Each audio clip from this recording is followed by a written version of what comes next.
Ito ang tandaan nyo. Pagsisisihan nyo ang ginawa nyo ito. Babawiin ko ang lupang ito. At lahat kayo ay luluhod sa aking harapan. Lolo, tuyong-tuyo na rin po ang mga taniman at ang mga natitirang pananim po ay nangamamatay na. Natatakot po ako, Lolo. Nagsimula na. Nagsimula na ang sumpa ni Celia, Apo. Wala kang laban sa akin. Hindi mo kayang gamitin ng tama ang butya ng bagyo. Bakit hindi mo nalang ibigay sa akin yan upang magamit ko ang rurok ng kapangyarihan ng butyang hawak mo?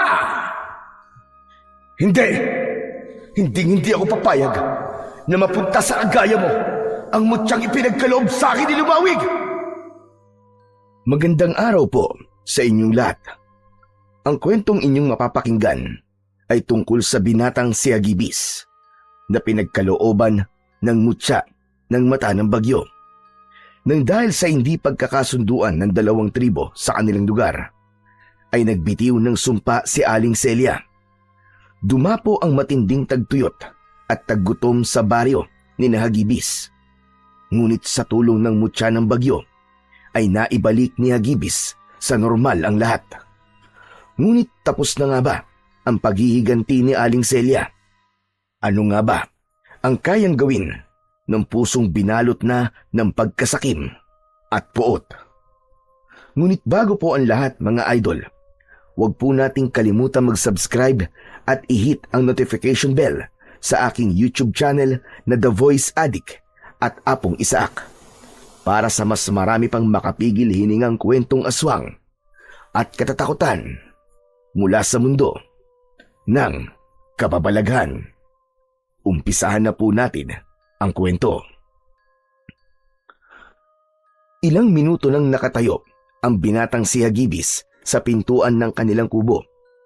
Halos 1 oras na ang nakakalipas simula nang umalis ang lolo Paki niya na siyang pinuno sa tribong kanilang kinabibilangan, ang tribong Gantayon.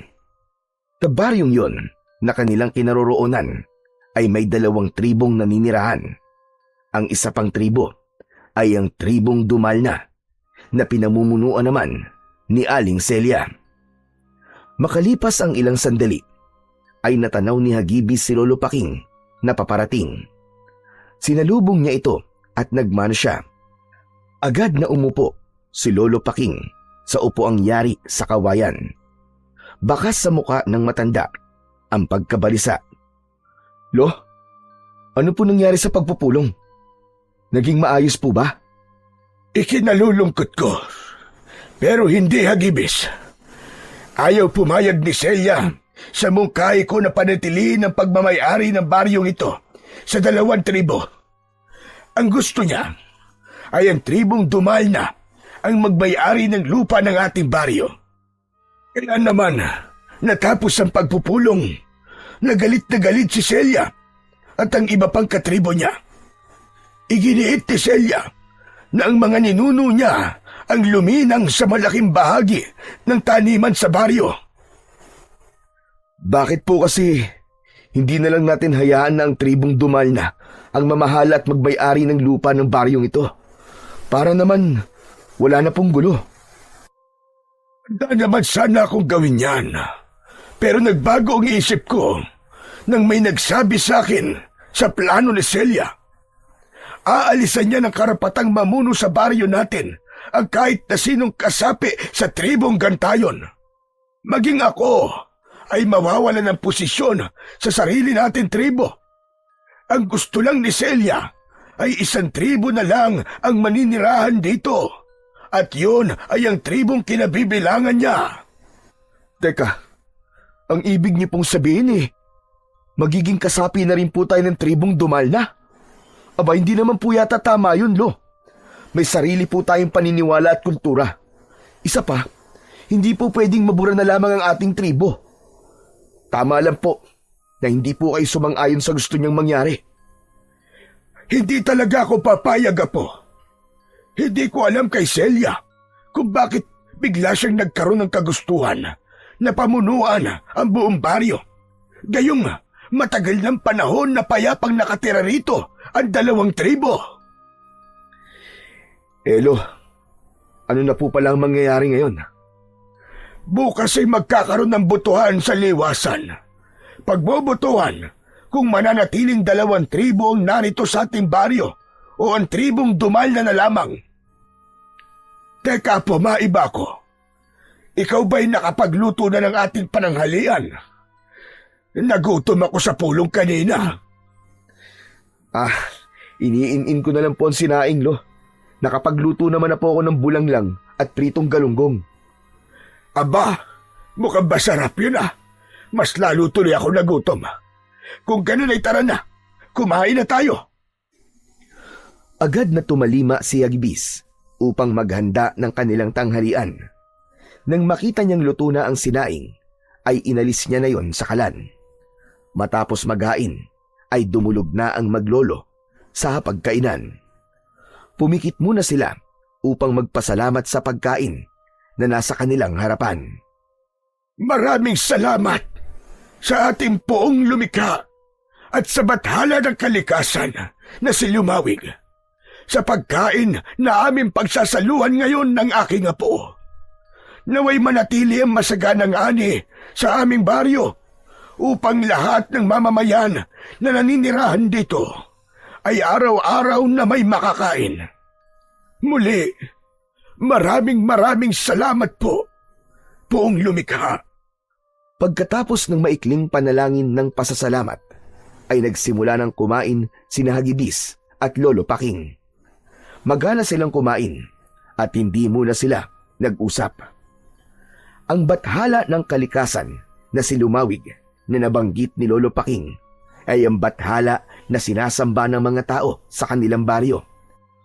Pinaniniwalaan nila na ito ang dahilan kung bakit palaging maganda ang ani ng mga tao roon. Hindi rin natutuyo ang lupa sa lugar nila dahil taon-taon ay may sapat yung ulan. Habang kumakain ay napatingin si Hagibis kay Lolo Paking na humihigop ng sabaw ng bulanglang. Napangiti siya dahil halatang nagustuhan na naman ng matanda ang luto niya. Hindi alam ni Hagibis kung paano siya mabubuhay kung wala si Lolo Paking. Matagal nang sumakibilang buhay ang kanyang mga magulang. Ang ama niya ay nalunod sa rumaragasang ilog at ang kanya namang ina ay namatay sa panganganak sa bunso niyang kapatid na hindi rin pinalad na mabuhay. Simula noon, si Lolo Paking na ang nag-alaga kay Hagibis. Sa kabila ng pagiging pinuno nito ng tribong Gantayon, ay hindi ito nagkulang ng paggabay sa kanya. Tinuruan siya nito na maging matapang, madasalin at magkaroon ng paggalang sa kalikasan. Lumaki si Hagibis na daladala ang lungkot ng nakaraan niya, ngunit matatag ang loob dahil sa pagmamahal at paggabay ng kanyang lolo. Araw-araw ay maagang gumigising si Hagibis upang magtrabaho sa palayan na pagmamay-ari nila na nasa silangang bahagi ng baryo. Isang lupain na minana pa ni Lolo Paking sa mga ninuno nito. Nang matapos na silang mananghalian, ay inilabas na ni Hagibis ang minatamis na saging. Pinagsaluhan nila yon ng kanyang Lolo Paking. Ay nako, naalala ko tuloy ang Lola Amelia mo. Palagi siyang gumagawa ng minatamis na saging nung siya ay nabubuhay pa. Kaya nga po, Lolo. Sa kanya ko nga po natutunan ang pagluluto nito eh. Paalala ko lang sa iyo, Apo. Kung sakaling sumunod na ako sa lola mo sa kabilang buhay, ay ikaw na ang susunod na mamumuno sa ating tribo. Alam kong nakita mo kung paano ko ito pamunuan. At sana, Apo, ipagpatuloy mo lang yon. Mahalin mo ang nasasakupan natin at mamahalin ka rin nila pabalik. Aba, Lolo, huwag naman po kayo magsalita ng ganyan. Matagal pa po ang buhay nyo.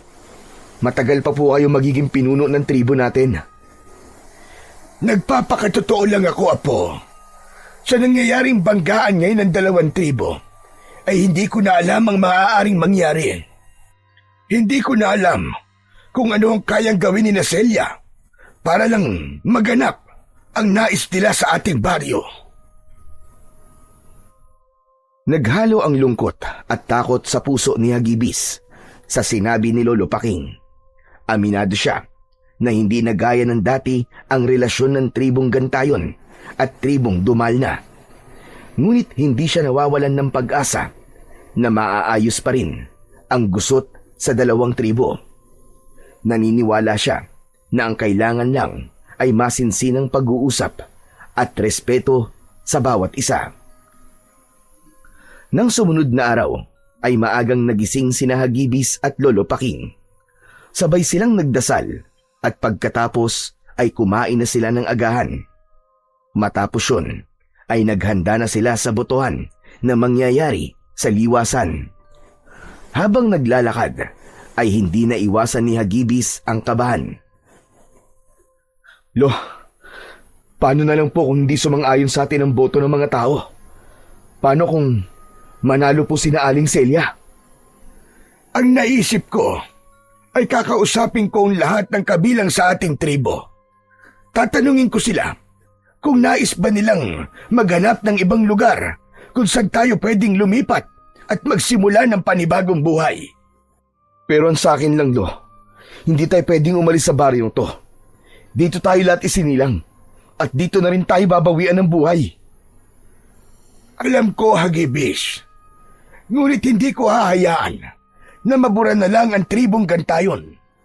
Kapag ginawa ko yun, ay parang tinraidor ko na rin ang ating buong angkan at ang mga ninuno natin. Ipagdasal na lang natin na ang botong mananalo ay siyang makakabuti para sa ating lahat. Sana nga po, Lo. Sana po ay gabayan tayong lahat ni Lumawig. Pagdating ni Hagibis sa liwasan ay marami ng tao ang naroon. Nasa maliit na entablado si Aling Celia at taas noo itong nakatingin ng diretsyo. Tila naramdaman ng matandang babae ang presensya nila, kaya napatingin ito sa kanila. Walang ekspresyon ang muka ni Aling Celia. Umakyat na si Lolo Paking sa entablado at naupo sa bakanting upuan sa tabi ni Aling Celia. Nasa gitna ng dalawa ang isang baul kung saan ilalagay ng mga tao ang boto ng mga ito. Tumayo si Hagibis sa harapan kasama ng mga tao. Makalipas ang ilang sandali ay tumayo si Lolo Paking at nagsimulang magsalita. Mapagpalang araw sa ating lahat. Ngayon ay isang mahalagang sandali sa ating kasaysayan ng ating baryo ang magaganap. Hindi natin kayang itago ang tensyon sa pagitan ng ating dalawang tribo, ang Gantayon at ang Dumalna.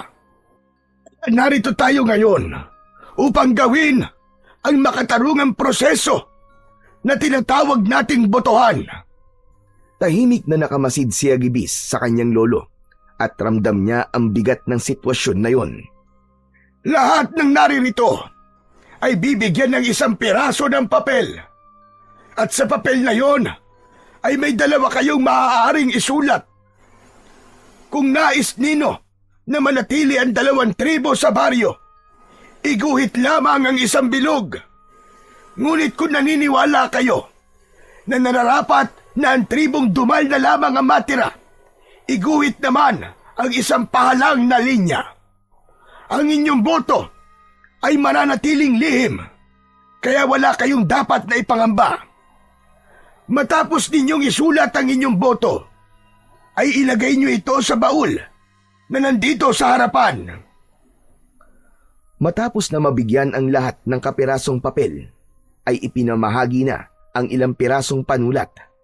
Pinagpasapasahan ng mga naroon ang panulat. Nang mapunta sa kamay ni Hagibis ang panulat, ay walang pagdadalawang isip na bilog ang isinulat niya sa papel. Makalipas ang ilang minuto, ay nakapagsulat na ang lahat. Maayos silang pumila upang ihulog ang papel sa loob ng baul. Nang maihulog na ang huling papel, ay nagsimula ng buksan ng mga matatanda sa tribo ang baul at isa-isang binilang ang boto ng mga tao. Pigil ang hininga ni Hagibis habang pinagmamasdan ang bawat papel na binubuksan. Ang bawat bilog ay nagbigay sa kanya ng pag-asa at bawat pahalang na linya naman ay tila sundot ng patalim sa kanyang dibdib. Naramdaman niyang bumibilis ang tibok ng kanyang puso habang unti-unting dumadalas ang bilang ng mga bilog. Matapos ang halos kalahating oras ng pagbibilang ng boto ng mga tao, ay idiniklara na ang may pinakamaraming boto ay ang pananatili ng 2 tribo sa baryo ni Hagibis.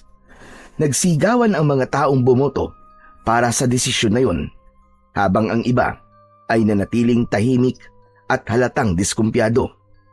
Ngunit kung merong pinaka hindi masaya sa resulta ng boto, ay walang iba kundi si Aling Celia. Tumayo ito mula sa pagkakaupo at malakas na itinuktok nito ang tungkod sa entablado. Malakas ang kutob ko na nagkaroon ng dayaan. Nais kong muling ulitin ang pagbibilang ng boto.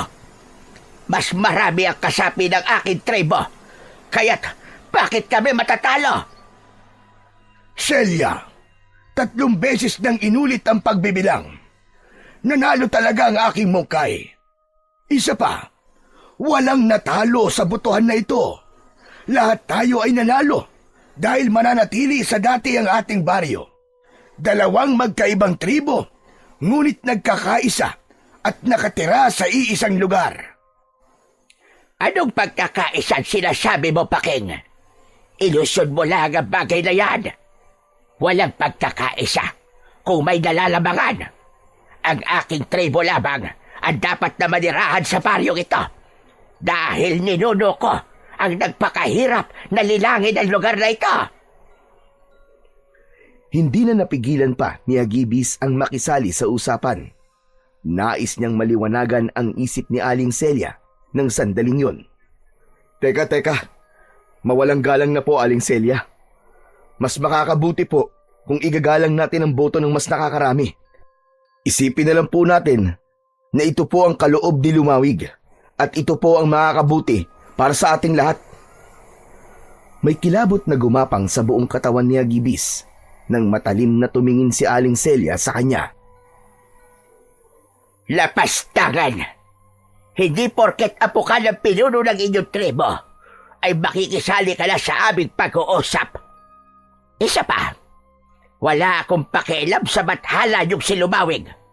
Ang tribo nyo lang ang naniniwala sa kanya at hindi ang aming tribo. Celia, hindi tama na nagsasalita ka ng ganyan sa aming bathala. Kung hindi ka naniniwala kay Lumawig, ay huwag mo sana siyang bastusin. Wala kayong pakialam. Ito ang tandaan mo, Paking. Hindi pa tayo tapos. Sisiguraduhin ko na ang tribong Dumal na pa rin ang tanging tribo na mananatili sa baryong ito. Naputol ang pagsasalita ni Aling Celia nang magsigawan ang mga tao. Kinantsawan ito at may mga nagsabi na hindi ito marunong tumanggap ng pagkatalo. Dahil doon ay mas lalong nag-init ang galit ng matandang babae. Isa-isang pinagdududuro ni Aling Celia ang mga taong nasa harapan nito. Wala kayong paggalang sa pinuno ng tribong Dumal na. Alam ko na ang mga nagsasabi ng hindi maganda sa akin ay mula sa tribong Gantayon. Sa bagay, hindi na ako dapat pang magtaka dahil ang inyong pinuno ay mapagpanggap at nagtatago lang sa mabait na imahe. Pero ito ang tandaan nyo. Pagsisisihan nyo ang ginawa nyo ito. Babawiin ko ang lupain ito at lahat kayo ay luluhod sa aking harapan. Mabigat ang mga akbang na bumaba si Aling Celia sa maliit na entablado. Patuloy pa rin ang pagkantsaw ng mga tao sa matandang babae. Sumunod kay Aling Celia ang mga kasama sa tribo nito at ang tanging natira sa liwasan ay ang mga bumoto na manatili sa baryo nila, ang 2 tribo. Pagkatapos ng pagboto sa liwasan at kaguluhan ay umuwi na sina Hagibis at Lolo Paking sa kanilang tahanan. Tahimik sila pagpasok at sabay silang naupo sa sala. Panay ang paghinga ng malalim ni Lolo Paking. Alam ni Hagibis na malungkot ang lolo niya sa naging reaksyon kanina ni Aling Celia. Lolo, parang kinakabahan po ako sa mga binitiwang salita ni Aling Celia kanina. Parang nagbabanta na po siya. Hindi lang parang. Nagbanta na talaga siya. Ano po kaya kung kausapin niyo po siya uli? Paliwanagan niyo po siya na ang nanalong boto ay mapapakinabangan naman natin lahat na mas makakabuti na walang baguhin sa baryo natin.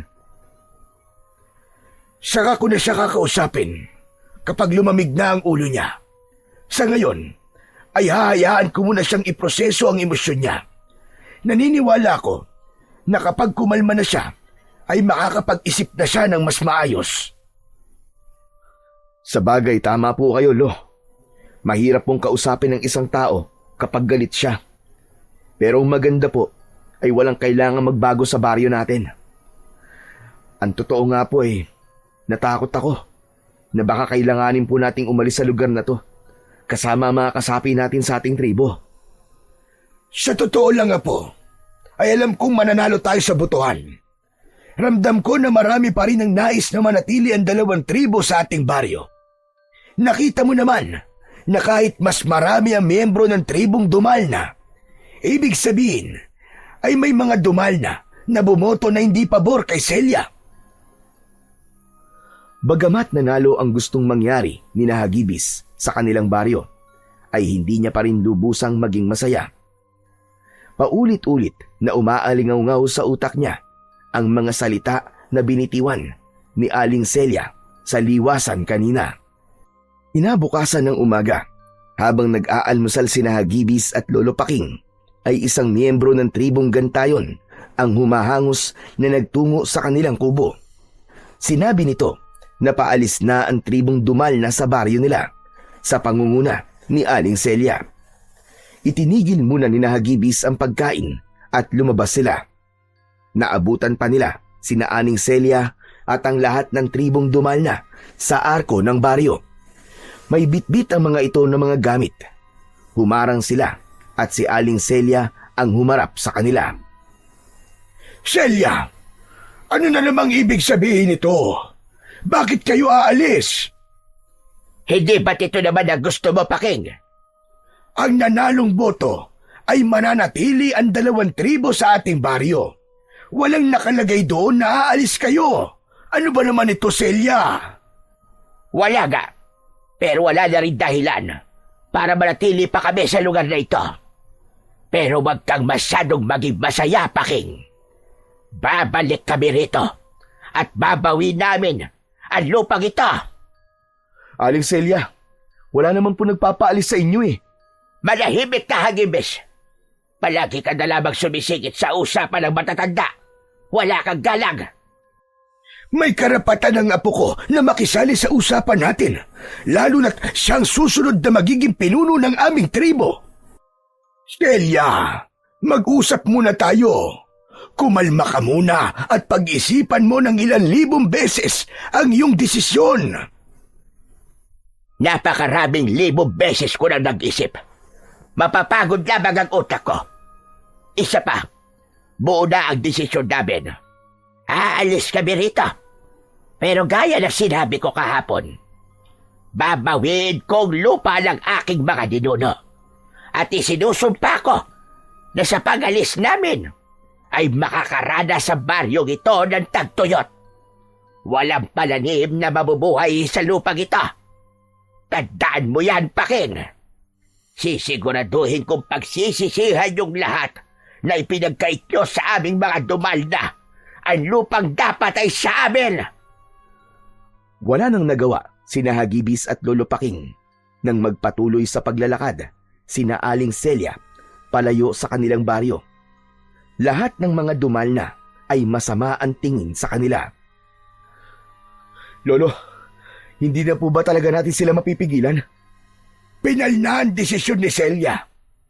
Hayaan na lang natin sila, Hagibis. At baka magkagulo pa. Ang ikinakatakot ko lamang ay ang sumpang binitiwan ni Celia. Bakit naman po kayo matatakot doon? Salita lang naman po yun, Lo. Imposible po magkaroon tayo ng tagtuyot.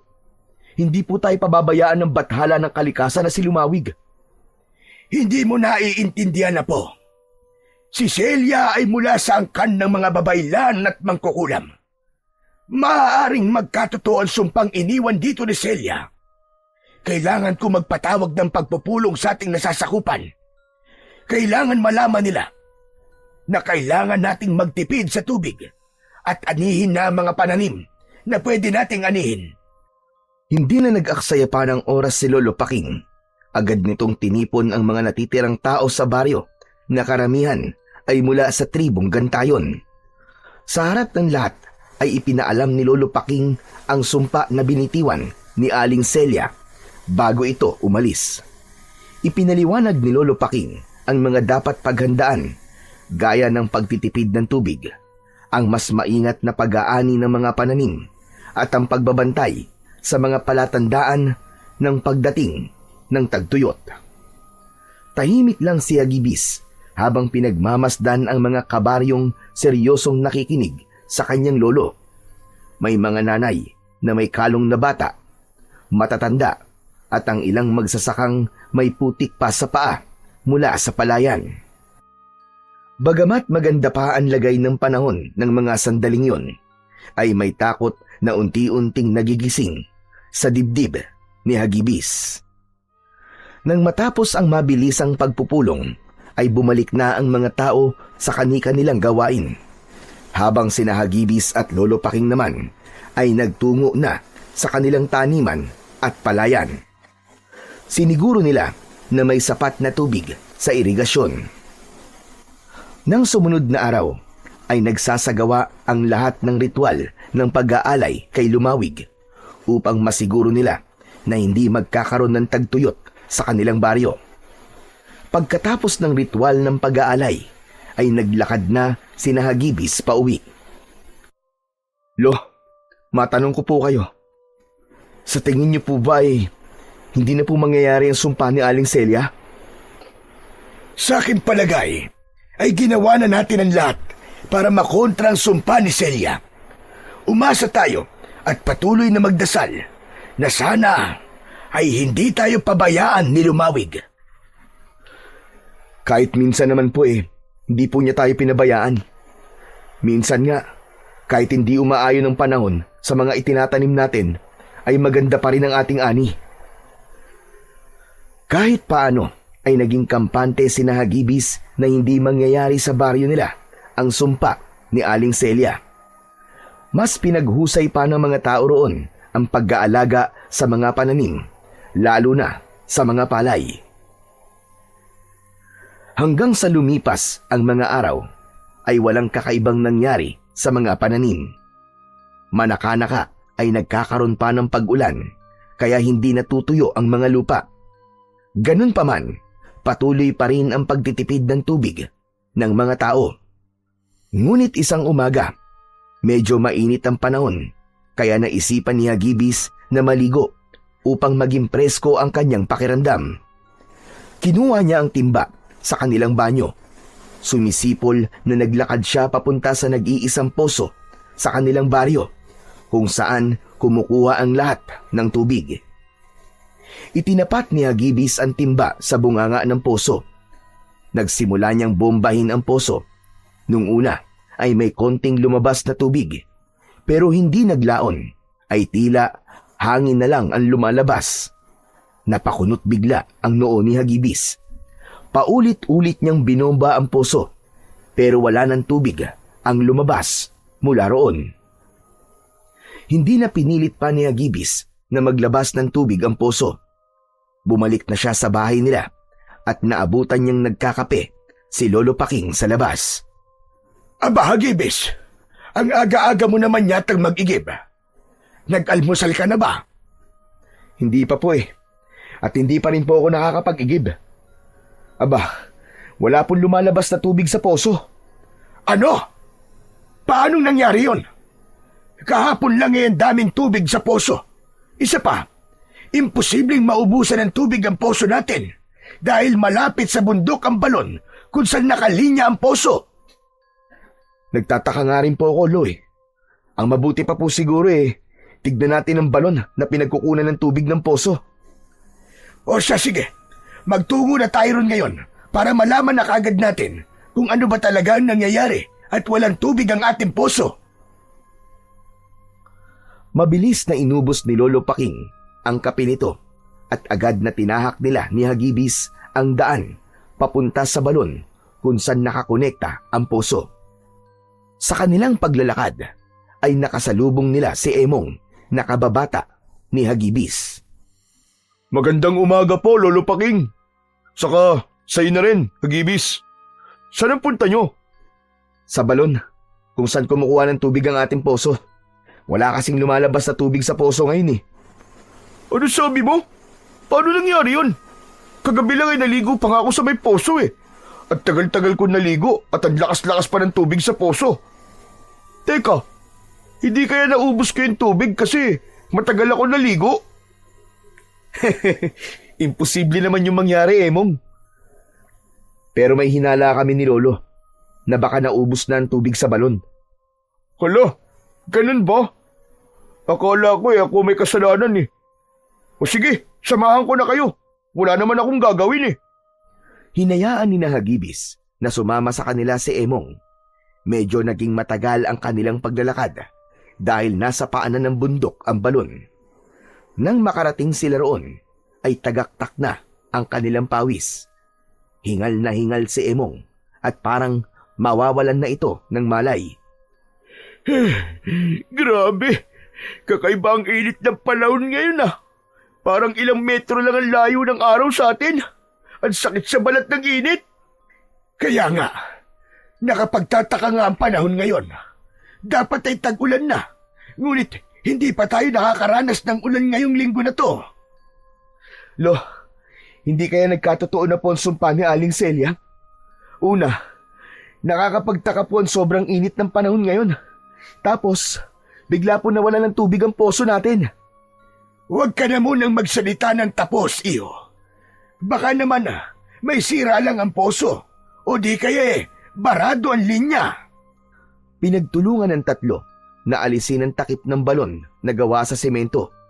Mabigat yun, kaya bahagya silang nahirapan. Sa pagkakaalis ng takip ng balon, ay napanganga silang tatlo. Habang si Hagibis ay hindi makapaniwala na tuyong-tuyo na talaga ang balon at kahit isang patak ng tubig ay wala. Mahabaging langit! Anong nangyari? Bakit ganito katuyot ang ating balon? Lo, mukhang totoo nga po ang sumpa ni Aling Celia. Ito na po marahil ang umpisa ng tagtuyot sa ating baryo. Hindi. Hindi ito maaaring mangyari. Magugutom tayong lahat kung wala tayong pagkukunan ng tubig. Ang mga pananim natin, kailangan ay maani kagad natin ang mga yon. Agad na kumilos si Lolo Paking. Sa utos nito, ay agad na inani ng mga magsasaka ang pananim bago pa mamatay ang mga aning yon dahil sa labis na init. Bitbit ang mga sako, bayong at basket ay mabilis nilang isinilid ang mga ani saka dinala sa lumang imbakan sa likod ng bahay ni Lolo Paking. Makalipas ang ilang araw, unti-unting naramdaman ni Hagibis ang pagbabago sa hangin. Ang dating malamig at sariwang simoy ng hangin tuwing umaga ay napalitan ng tuyong hangin na parang tinutuyo at parang maganit sa kanyang lalamunan. Sa paglalakad niya sa palayan, isang hapon ay napansin niyang naninilaw na ang mga dahon ng palay na naiwan at dating mamasamasang lupa ay unti-unti nang natutuyo. May mga bahagi din ng bukid na nagkaroon na ng mga bitak na maninipis pa lamang, ngunit nagdulot pa rin yun ng kaba at takot kay Hagibis. Huminto siya sandali at yumuko. Hinaplos niya ang lupa at napansin ang init na nanggagaling doon. Init na hindi pangkaraniwan sa panahong yun.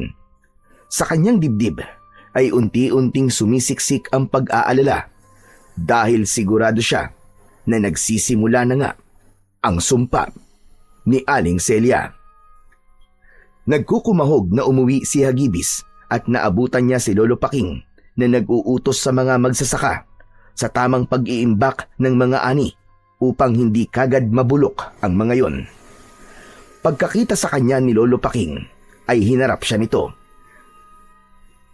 Ano, Apo? Kumusta ang pagtungo mo sa palayan? Ano na ang lagay ng lupa doon? Lo, hindi po maganda. Nagkakaroon na po ng mga bitakan lupa. Tuyong-tuyo na rin po ang mga taniman at ang mga natitirang pananim ay nangangamatay na. Lo, natatakot po ako. Baka kapag naubos na po ang ating inimbak na mga pagkain, ay hindi na mabuhay ang mga binhi na sunod nating itatanim. Nagsimula na. Nagsimula na ang sumpa ni Celia, Apo. Pero hindi tayo susuko. Naguhukay na ang ilang kalalakihan upang gumawa ng panibagong balon na pagkukunan natin ng tubig. Tuloy-tuloy pa rin ang ritual ng pag-aalay natin kay Lumawig. Alam kong hindi tayo pababayaan ng bathala ng kalikasan. Hindi niya hahayaan na maghirap tayo ng matagal. Hindi po kaya. Dapat po ihanapin natin si Aling Celia. Kausapin po natin siya. Nabawiin niya po ang kanyang sumpa. Sa tingin ko po, ay yun lamang ang tanging paraan para bumalik na po sa normal ang buhay natin. Sana nga ay ganun lamang kadaling hanapin siya. Kung alam mo lang, may mga tao akong inutusan para gawin ang iyong sinabi. Pero kahit bakas ni Celia, ay hindi nila makita.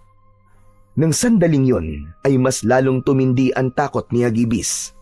Ramdam niya na kapag nagtagal sila sa ganong sitwasyon, ay marami pang hindi magagandang mangyayari sa kanilang baryo at sa mga taong nakatira rito. Sa gitna ng lumalalang init ng panahon, ay naging mas mahigpit si Lolo Paking sa pamamahagi ng pagkain sa mga taong nananatili sa baryo. Araw-araw, sa parehong oras, nagpupunta ang mga tao sa harap ng lumang imbakan kung saan nakabantay si Lolo Paking at ilang kalalakihang katiwala. Isa-isa nilang isinusulat sa talaan ang bawat pangalan at itinatapat sa bilang ng miyembro ng pamilya upang doon ibatay ang sukat ng rasyong bigas at mga gulay. Walang labis, walang kulang. Hindi na rin pinapayagan ang paulit-ulit na pagkuha. Maging si Hagibis ay hindi ligtas sa mga patakarang yon. Bahagi siya ng mga tumutulong sa pamamahagi at araw-araw niyang nakikita kung paanong unti-unting nababawasan ang kanilang supply habang nadadagdagan naman ang gutom sa mga mata ng mga tao. Samantala, patuloy ang pagsisikap ng ilang kalalakihan na maghukay ng panibagong balon sa isang bahagi ng bukid. Ngunit matapos ang ilang araw ng paghukay at pagsusunog ng balat sa araw, ay wala silang nakitang tubig sa ilalim ng lupa. Ang mga bukirin ay halos abo na ang itsura at maging ang mga naunang inaning gulay at bigas ay unti-unti nang nabubulok. Isang umaga ay nagtipon-tipon ang mga tao sa liwasan. Nasa unahan si Lolo Paking at nasa tabi nito si Hagibis. Ramdam ni Hagibis ang bigat ng responsibilidad ng kanyang lolo, kaya hindi niya ito iniwanan dahil alam niya na sa ganung pagkakataon ay kailangan siya nito. Mga kasama, alam kong mabigat na ang mga araw na lumilipas. Wala tayong tubig at paubos na ang ating mga pagkain. Alam ko ring marami na sa inyo ang nangangamba, natatakot at nawawalan ng pag-asa. Pero ngayon, higit kailanman, ay kailangan natin ng isa't isa. Magsama-sama tayo. Ang mga natitirang butil ay paghahati-hatian. Ang tubig sa lumang banga ay isasaayos ang rasyon. Walang masasayang. Ang sino mang lalabag ay papatawan ng parusa. Umihip ang mainit na hangin at napapikit si Lolo Paking, saka muling nagsalita. Pero wag tayong mawawalan ng pananampalataya. Patuloy tayong magdasal kay Lumawig. Siya ang bathala ng kalikasan. Hindi niya tayo pababayaan. Hindi niya tayo hahayaang mamatay sa gutom o uhaw. Ang unos ay may katapusan. At kapag natapos ito, babangon tayong muli. Walang pumalakpak sa mga taong naroon hanggang sa may sumigaw na isang lalaki nang nagkamali ito ng pagboto pabor sa nais mangyari ni Lolo Paking. May bumato ng bulok na kamatis sa matanda at tinamaan ito sa dibdib. May ilan pang sumunod na nagbato ng bulok na kamatis. Doon na iniharang ni Hagibis ang sarili sa kanyang lolo. Tama na! Tama na mga kasama, uminahon kayo! Tama na, tumigil kayo! Hindi kagustuhan ng lolo ko nararanasan natin ngayon. Kung meron man dapat sisihin dito ay walang iba, kundi si Aling Celia. Siya ang nagpataw ng sumpang ito sa ating baryo. Ginagawa ng ating pinuno ang lahat para hindi tayo mamatay sa gutom. At sana'y nakikita niyo yon. Alam kong kaya ganyan ang inyong reaksyon ay natatakot kayo. Ganon din ako mga kasama. Maging ako ay natatakot din. Ngunit hindi sagot ang karahasan at pagsisisihan sa ating pinagdadaanan ngayon. Pagkakaisa mga kasama. Pagkakaisa at pagtutulungan ang kailangan natin ngayon. Walang silbi para sa mga tao ang mga salitang binitiwan ni Hagibis. Diskumpiyadong umalis ang mga tao hanggang sina Hagibis at Lolo Paking ang natira sa liwasan. Maya-maya ay lumapit sa kanila si Emong na may dalang labakara. Pinunasan nito ang muka ni Lolo Paking na puno ng katas mula sa mga bulok na kamatis.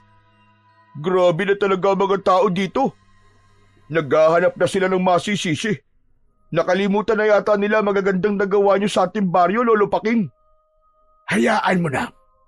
Intindihin na lamang muna natin sila sa ngayon, Emong. Natatakot lang sila. At bilang inyong pinuno, ay kailangan ko pang tatagan. Ano na lamang ang mangyayari kung mauuna pa akong panghinaan ng loob kaysa sa aking nasasakupan? Hayop siya. Kasalanan to ng Aling Celia na yun. Kung naging maluwag lang sana ang pagtanggap niya sa resulta ng botohan, ay hindi mangyayari to. O kaya, pwede naman silang umalis nang hindi nag-iiwan ng sumpa. Dati tinitingala ko siya. Pero ngayon, hindi na. Narinig ko yata ang pangalan ko. Nakakatuwa naman. Dahil kahit wala na ako rito sa baryo nyo, ay bukang bibig nyo pa rin ako. Nagulat si Hagibis nang marinig nila ang boses ni Aling Celia.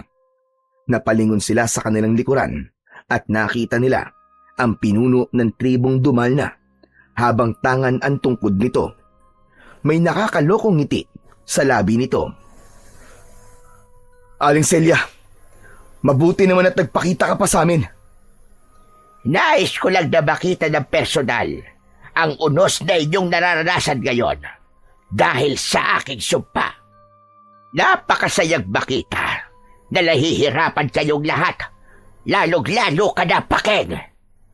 Anong pakiramdam na unti-unti ka nang tinatalikuran ng mga taong dati nagtitiwala sa'yo? Celia, maawa ka sa mga tao rito.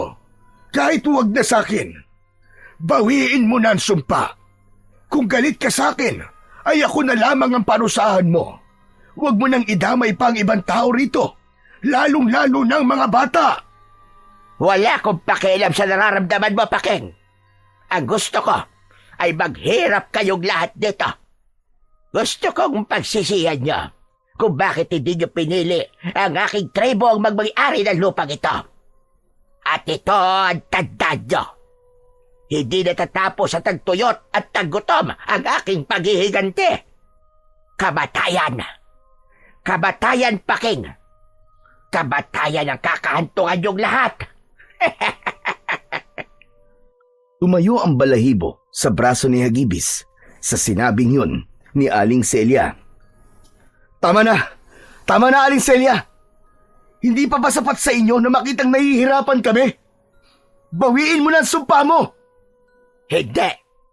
Hindi ko babawiin ang ibis. Lahat kayo ay mababatay. At kapag dumating na ang araw na yon, babalik ang aking tribo sa baryong ito dahil ito ay amin. Abat, sumusobra ka ng matanda ka. Laking gulat ni Hagibis at Lolo Paking nang biglang sumugod si Emong kay Aling Celia. Ngunit bago pa mapagbuhatan ni Emong ng kamay ang matanda, ay inilapat na ni Aling Celia ang kamay nito sa noo ni Emong. Gumalaw ng mabilis ang bibig ni Aling Celia na parabang may inuusal itong dasal. Natigilan si Emong, natulala ito at parang bigla itong nawala sa sarili. Nagpalinga-linga si Emong at nang makita nito ang mga durog na bulok na kamatis sa lupa, ay isa-isa nitong dinampot yun at kinain. Akala mo ay gutom na gutom si Emong nang gawin nito yon. Pinigilan ni na Hagibis at Lolo Paking si Emong, kaya nawala ang atensyon nila kay Aling Celia. Hinawakan ni Hagibis ang mga kamay ng kanyang kaibigan nang akmang isusubo nito ang bulok na kamatis. Emong! Emong, tama na! Hindi mo dapat kinakain yan! Tama na, Emong! Sa tingin ko, ay dinasalan ni Celia si Emong. Iniharap ni Lolo Paking si Emong dito at isang malakas na sampal ang ibinigay nito kay Emong. Tila nagising si Emong sa mahabang pagkakatulog at sumuka ito nang mapagtanto nito na kumakain siya ng bulok na kamatis. Ano nangyari? Bakit kumakain ako nito? Dinasalan ka ni Aling Celia. Mabuti na lang at sinampal ka ni Lolo. Kaya pala sakit ng mukha ko eh. Teka, nasa na ba si Aling Celia? Napatingin si Hagibis at Lolo Paking sa kinatatayuan kanina ng matandang si Aling Celia. Pero wala na roon ang matanda. Luminga sila at kahit saan ay hindi na nila ito nakita. Parang nawala ito na parang bula. Labis ang pagtataka ng tatlo dahil napakabilis na nawala ni Aling Celia. Sa paglipas ng mga araw ay lalong tumindi ang kalagayan ng baryo. Ang init ay tila apoy na unti-unting tumutupok sa lahat. Walang ulap sa kalangitan at ang hangin ay tuyo at masangsang. Ang mga lalagyan ng tubig ay unti-unti nang nauubos at ang mga pananim ay naging abo na lamang sa tuyot, bitak-bitak na lupa. Marami sa mga tao ang nagsimula ng kumain ng mga bulok na gulay. Ang mga bata ay nagiging matamlay at nagkakasakit. May ilan na piniling lisanin na ang baryo, ngunit mas marami pa rin ang nanatili dahil walang ibang mapupuntahan. Patuloy pa rin ang paninisi ng ilan kay Lolo Paking. Unti-unti nang nawawala ang respeto ng ilan sa matanda na dating tinitingala at hinahangaan. Si Hagibis ay lalong hindi na makatingin sa mga mata ng kanyang mga kababaryo. Kapag naglalakad siya sa labas, ay naririnig niya ang usap-usapan ng ilang tao tungkol sa kanyang Lolo Paking. Isang hating gabi, hindi makatulog si Hagibis. Kanina ay nabalitaan nila ang pagkamatay ng isang matandang lalaki dahil sa labis na gutom at pagkauhaw. Pakiramdam niya ay yun na ang tinukoy ni Aling Celia na kamatayan sa kanilang baryo at alam niya na nagsisimula pa lamang yun. Lumabas si Hagibis at nagtungo sa malawak at tuyong palayan. Nanghihina siyang napaluhod habang nakatingala sa kalangitan. Lumawig! Bathala ng kalikasan! Hindi na po namin alam ang aming gagawin. Hirap na po kami. Kung galit ka po sa amin, sabihin niyo po. Kung may kasalanan po kami, turuan niyo po kaming bumawi. Sinubukan lang po namin protektahan ng lupaing minahal namin. Pero ngayon, mahal na bathala, parang pinarurusahan niyo kami. Pakiusap, bigyan niyo po kami ng tubig. Bigyan niyo po kami ng bagong simula. Hindi na nga napigilan ni Hagibis ang mapahagulgol. Yumuko siya at hinayaan niya ang pagdaloy ng kanyang mga luha. Habang nakaluhod si Hagibis sa gitna ng tuyot na palayan, ay biglang umihip ang malamig na hangin mula sa iba't ibang direksyon. Kasunod nun ay isang liwanag ang bumaba mula sa langit. Sa gitna ng liwanag ay unti-unting lumitaw ang isang nilalang na matangkad kumpara sa pangkaraniwang tao. Ang balat nito ay kulay kayumanggi. Ang kasuotan nito ay isang balabal na tila yari sa ginto. Mahaba at itim ang buhok nito. Nakikita at naririnig ko ang inyong paghihirap, Hagibis. Ngunit ang sumpang nakakabit sa inyong baryo ay lubhang malakas. Ano to? Lumawig! Lumawig! Mahal na bathala ng kalikasan! Muling yumuko si Hagibis. Humalik siya sa lupa bilang pagbibigay ng galang sa bathala. Hindi siya makapaniwala na magpapakita sa kanya ang bathalang kanilang sinasamba. Tumayo ka. Tumayo ka, Hagibis. Pagmasdan mo ako. Ngunit, bathalang lumawig. Hindi ko po kayo karapat-dapat na makita. Kung hindi ka karapat-dapat, ay wala ako ngayon sa iyong harapan. Marahang tumingin si Hagibis kay Lumawig. Tumayo siya at tinignan ang bathala. Tahimik lamang si Lumawig habang nakatingin kay Hagibis. Paumanhin, kung pakiramdam nyo ay hindi ko dininig ang inyong pagsamo at mga dasal. Ngunit ang totoo ay lumikha lamang ako ng isang bagay na makakatulong sa inyo. Kailanman mahal na bathalang Lumawig, ay hindi nawala ang aking pananampalataya sa inyo. Pero anong bagay po ang inyong tinutukoy? Inilahad ni Lumawig ang kanang kamay niya. Mula roon ay lumitaw ang isang bato na kulay berde na may mata sa gitna. Nagliliwanag yun na parabang isa yung mamahaling kristal. Ito ang mutya ng mata ng bagyo, Hagibis. Ang mutyang ito ay may kapangyarihan at kakayahan na kontrolin ang panahon. Kaya nitong kontrolin ang ulan, hangin at maging ang kidlat. Ipagkakaloob ko to sa inyong baryo at ipagkakatiwala ko to sa isang tao na karapat-dapat. Hindi makapaniwala si Hagibis sa kanyang narinig. May bumangon na pag-asa sa kanyang dibdib. Hiling ko po mahal na bathalang Lumawig, ay makita niyo po ang taong karapat-dapat sa mutya ng mata ng bagyo. Nililikha ko pa lamang noon ang mutya ng mata ng bagyo. Ay alam ko na kung kanino ko to ipagkakaloob. At ngayon ay nasa harapan ko na siya.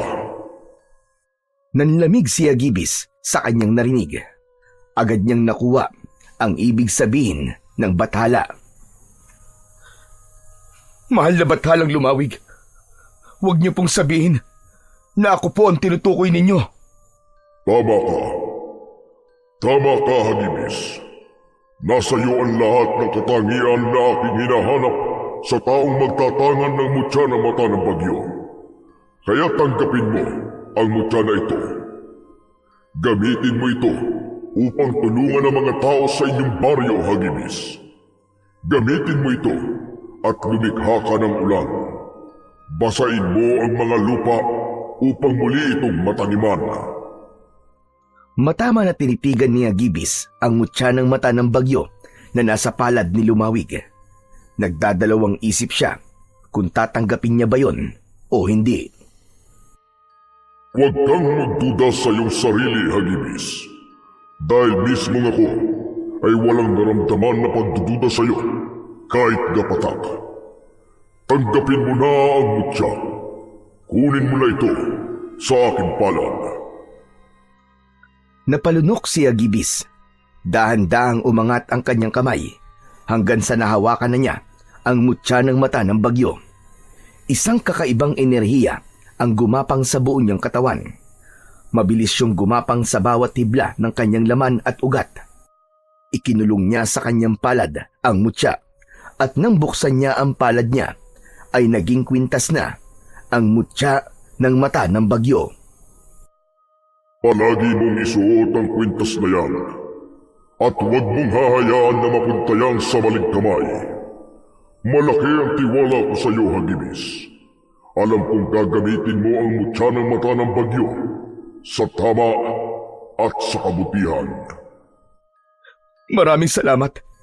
Maraming salamat po, mahal na Bathalang Lumawig.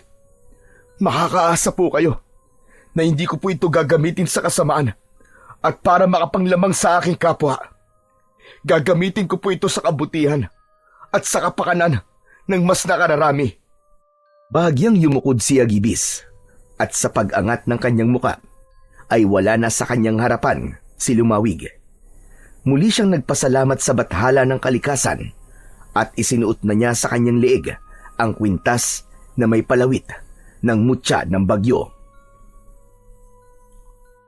Humahangos na tumakbo si Hagibis pabalik sa kanilang bahay. Nang makarating siya roon, ay agad niyang ginising si Lolo Paking. Lolo Paking, gumising po kayo! Ano ba? At nanggigising ka ng tulog, Hagibis? Hindi naman po pwedeng manggising ng gising, di ba? Sa bagay, tama ka. May maganda po akong sasabihin sa inyo. Magugulat po kayo. Siguruhin mo lamang na maganda yan. Tandaan mo na ginambala mo ang tulog ko. Tignan niyo po ang kwintas ko, Tignan niyo pong mabuti. Matamang pinagmasdan ni Lolo Paking ang suot na kwintas ni Hagibis. Napakunot ang noo ng matanda. Aba, saan mo ba nakuha ang kwintas na yan? Maganda at mukhang mamahalin ba to? Hindi po ito isang pangkaraniwang kwintas lang. Ito po ang mutya na mata ng bagyo. Ipinagkaloob po sa akin to ni Lumawig. Sinalat ni Lolo Paking ang noo at leeg ni Hagibis. Wala ka namang lagnat, pero bakit nagsasabi ka ng ganyan na po? Lolo naman totoo po mga sinasabi ko. Tinawag ko po kanina si Lumawig sa palayan at nagpakita po siya sa akin. Ibinigay po niya sa akin ang mutyang ito para tulungan po tayong lahat. Kaya po nito magpaulan, Hindi po tayo pinabayaan ni Lumawig. Dilinig niya po ang dasal natin sa pamamagitan po ng mutya na ito. Hindi nakapagsalita si Lolo Paking. Sa labis na kasiyahan ni Hagibis ay niyakap niya ang kanyang lolo. Pagsapit ng umaga ay muling nagpatawag ng pagpupulong si Lolo Paking sa liwasan. Iilan lamang ang taong nagpunta at naintindihan ni Hagibis na marami na ang nawalan ng tiwala sa kanyang lolo. Ngunit sa sandaling yon ay naniniwala siya na babalik na ang tiwala ng mga tao sa kanila at sa Bathala ng Kalikasan na si Lumawig. Mga kababaryo, pakinggan ninyo ang apo kong si Hagibis.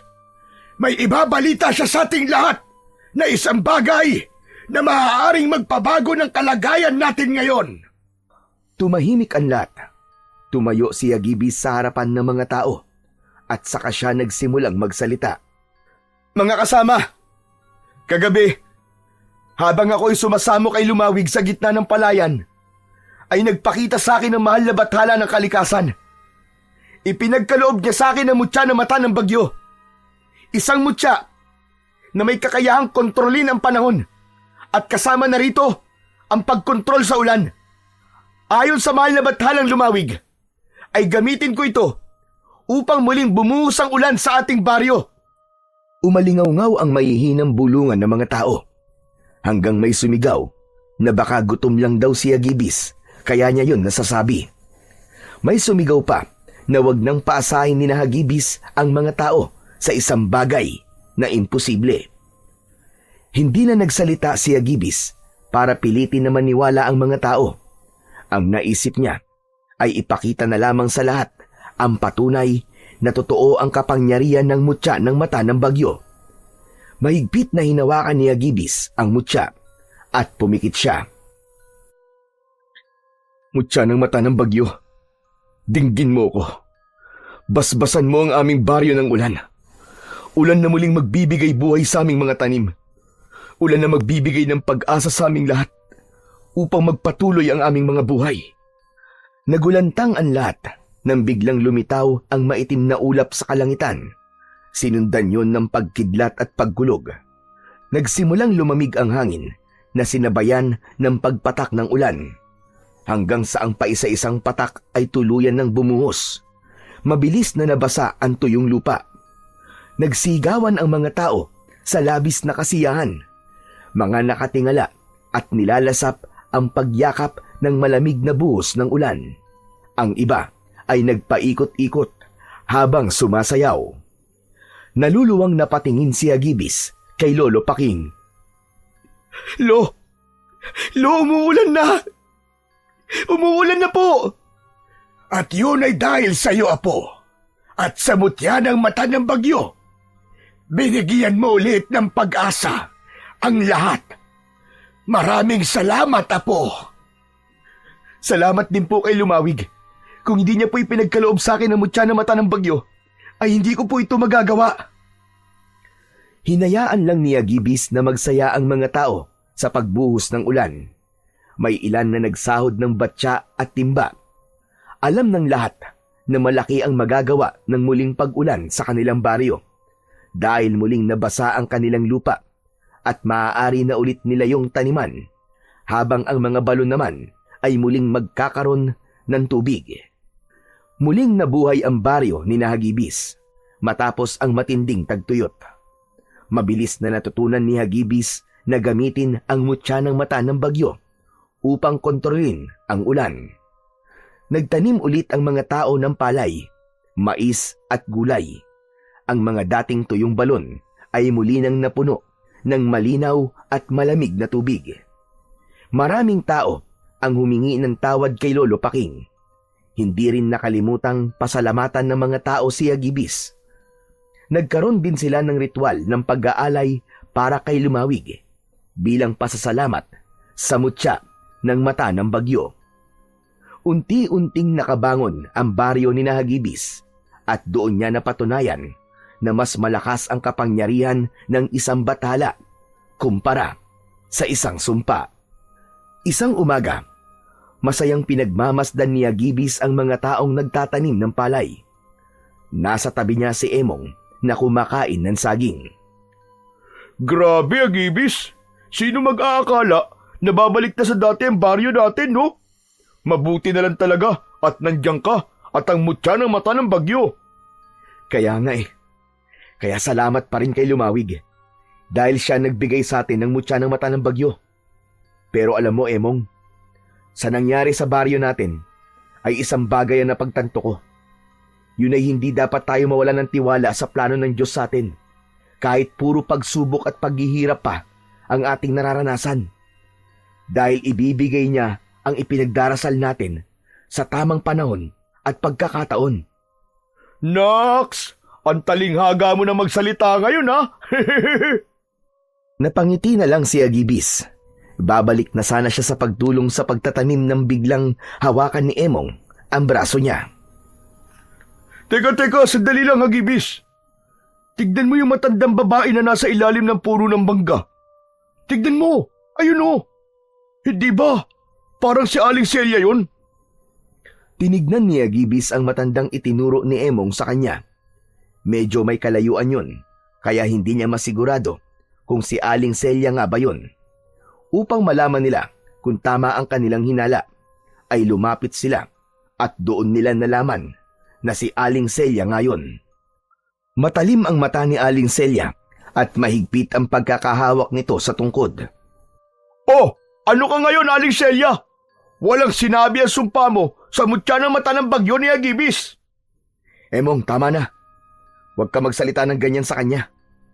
Mutya ng mata ng bagyo? Anong mutya ng mata ng bagyo sinasabi mo, Emong?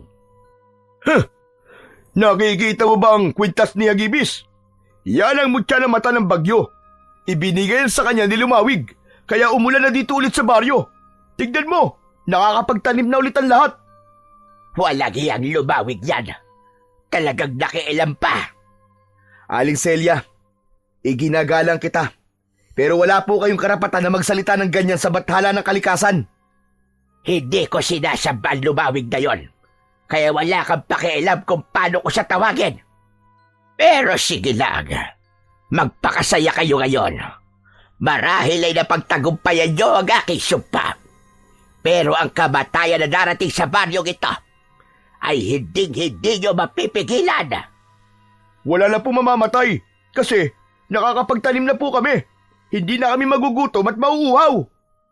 Isang malademonyong ngiti ang sumilay sa labi ng matanda na nagdulot naman ng kilabot kay Hagibis.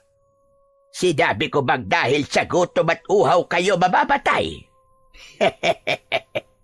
Dadana ka dugo. Lahat ay mamamatay sa marahas na paraan. Maganda kayo, Hagibis. Malapit nang mangyari ang kamatayan na tinutukoy ko. Mahinang tumawa si Aling Celia. Saka ito tumalikod at naglakad palayo. Gigil na dinuro ni Emong si Aling Celia. Ang sama talaga ng ugali mo, matanda ka! Ano kaya kung sugurin ko siya para hindi na siya makabalik dito? Hayaan mo na siya, Emong. Pakiramdam ko nananakot lang yun. Saka sige, sugurin mo siya. Nakita mo naman na nangyari nung huling ginawa mo yun, di ba? Kumain ka bigla ng bulok na kamatis. Baka ngayon, putik naman ang kainin mo dahil sa dasal ni Aling Celia. O ano, sige, sugurin mo. Ay, sa bagay, tama ka.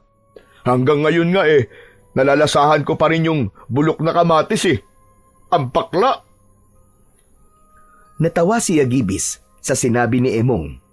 Nang mawala na sa paningin nila si Aling Celia, ay bumalik na sila ng kanyang kaibigan sa pagtulong sa pagtatanim sa mga magsasaka. Hindi na binanggit pa ni Hagibis kay Lolo Paking ang naging pag-uusap nila ni Aling Celia. Para sa kanya ay pawang pananakot lang ang mga sinabi ng matandang babae para sirain ang magandang nangyayari sa kanilang baryo. Ang nais ni Hagibis ay mas pagtuunan ng pansin ang kapangyarihan ng mutya ng mata ng bagyo at kung saan pa nila yon maaaring gamitin para mas lalong umunlad ang kanilang lugar. Nang panahon kasi na yon ay tanging pagkontrol pa lamang sa ulan ang kanyang nagagawa. Hindi pa niya nasusubukan na kontrolin ang hangin at kidlat. Isang gabi ay masayang nagkwekwentuhan sina Hagibis at Lolo Paking habang naghahapunan. Alam mo bang tuwan-tuwa ang mga bata dahil may nabuong sapa sa bukana ng gubat? Yun ay dahil sa pagpapaulan mo, Apo. Nabalitaan ko nga din po yan kanina kay Emong. Maganda po na may bagong mapaglilibangan po ang mga bata dito sa baryo natin. Oo nga pala. Nasubukan mo na bang iba pang kapangyarihan ng mutya ng mata ng bagyo? At kung saan mo pa ito maaaring gamitin? Hindi pa nga po, Lo Pero pinag-aaralan ko na po. Ang gusto ko po kasi ay sigurado ako na magagamit ko ang mutya sa pagtulong sa mga tao. Dapat yung makikinabang po ang lahat. Yan! Yan, Apo! Yan ang dahilan ni Lumawig kung bakit niya ipinagkatiwala sa iyo ang mutya ng mata ng bagyo. Alam niya na gagamitin mo yan sa kabutihan. Ipinagmamalaki kita, Apo. Napangiti si Hagibis sa sinabing yon ng kanyang lolo. Lo, maraming salamat po. Pero yun naman talaga ang ipinangako ko kay Lumawig nang ibigay niya po sa akin ang mutya ng mata ng bagyo. Ayoko pong isipin na porkit sa akin niya ipinagkatiwala ang mutyang to, ay ako o tayo lang po ang dapat na makinabang dito. Dapat po, ang lahat ng taga rito sa atin ay makikinabang. Tama yan, Apo. Ngayon pa lang ay nakikita ko nang magiging mabuti kang pinuno ng ating tribo pagdating ng panahon. Mas lalong lumaki ang ngiti ni Hagibis sa sinabing yun ni Lolo Paking. Ngunit para sa kanya, hindi niya ginagawa ang lahat ng yun upang maipakita lamang sa mga tao kung anong klase siyang pinuno sa hinaharap. Tinutupad niya lamang kung ano ang sinabi niya kay Lumawig nang ipagkatiwala nito sa kanya ang mutya ng mata ng bagyo. Hanggang isang gabi, nabulabog ang katahimikan ng buong baryo nang umalingaw-ngaw ang sigawan ng mga tao. Maging sina Hagibis at Lolo Paking ay napabalikwas ng bangon sa kanilang pagkakatulog. At may pagtataka silang nagkatinginan. Lo, sigaw po ba yun ng mga tao? Sa tingin ko ay oo po. Tara, lumabas tayo at tignan natin kung ano ang nangyayari. Bago sila lumabas, ay kumuha ng itak si Lolo Paking. Upang makasiguro, ay kinuha na rin ni Hagibis ang isa pang itak. Sa paglabas nila, ay nakita nila ang mga taong nagkakagulo. May mga tumatakbo, ngunit wala silang nakikitang humahabol sa mga ito.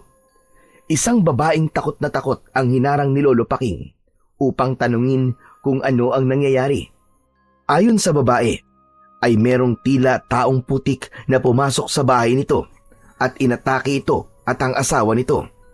Nalaman nila na pinatay ng mga taong putik na yon ang asawa ng babae. Luminga si Hagibis sa paligid at nakiramdam. Wala silang nakitang kakaiba.